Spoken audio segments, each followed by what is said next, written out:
So let me take you back to one afternoon in the late 1980s.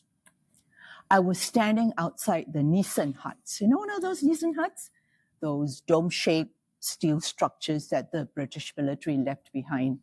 Now, they were converted into tutorial rooms for teacher trainees at the Institute of Education then. I was about to begin my first tutorial, my first lesson in English for a group of heads of department.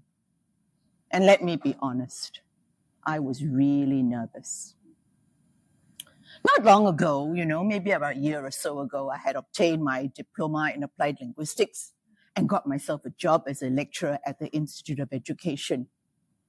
But still, I felt very new, not seasoned enough, not yet a master's.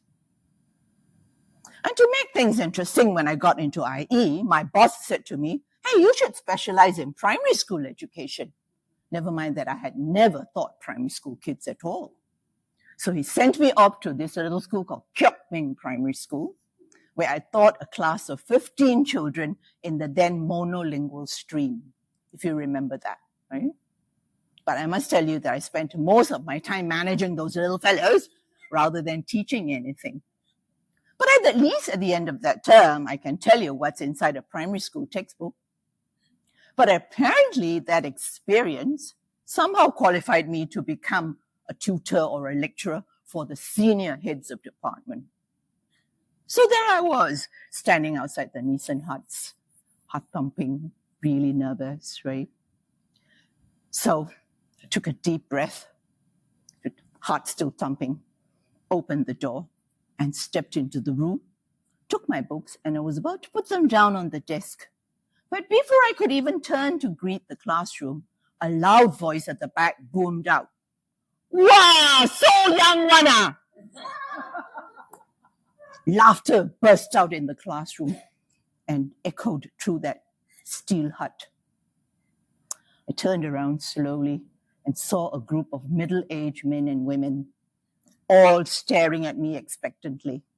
And right at the back, I could see this man, this middle-aged man with a grinning face and these challenging eyes, as if saying to me, "You think you belong here?"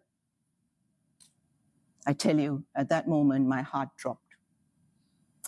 My imposter syndrome didn't just whisper. It shouted, "You think you're good enough? You think you can manage these people? You don't really know that much, do you?"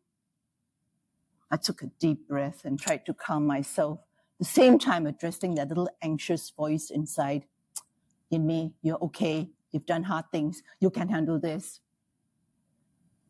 So I smiled as best as I could, calmly introduced myself, and then quickly launched into the lesson and not giving anybody any chance to ask me any questions about my experience. But you know that phrase, "so young," followed me around the campus for quite a while. I wasn't really that young. I was 31 years old. Not a child, right? But in education, experience is the currency, and I really didn't have too much of that. What to do? But that moment taught me something, yeah? So after that, I learned to dress more seriously, more formally, speak more seriously. But I also realized, of course, that respect doesn't come from age or titles. It comes from showing up, working hard, right? And be willing to do the work. And you know what? So at the end of the course, the heads of department, they were not laughing at me anymore. And some of them, including that cheeky guy, who was challenging me, actually became my friends. Yeah? So looking back, I think I learned this from that moment.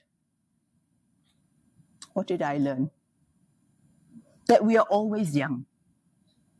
That those words, "so young," that were meant to be a challenge to me at that time, were actually a gift. Why? Because every time we learn something, we become young again. Untested, uncertain, but always full of possibility. Isn't it? So I always want to remain young. Not young in the physical sense, right? but young from the point of view of having a beginner's mindset, so that I always remind myself, you don't really know everything. You shouldn't have preconceived notions, and you should always be ready to learn and be willing to know that there are things that you don't know. And you know something? This mindset, this attitude has really stood me in good stead throughout my career, and I would say in my life too. So everybody, be young.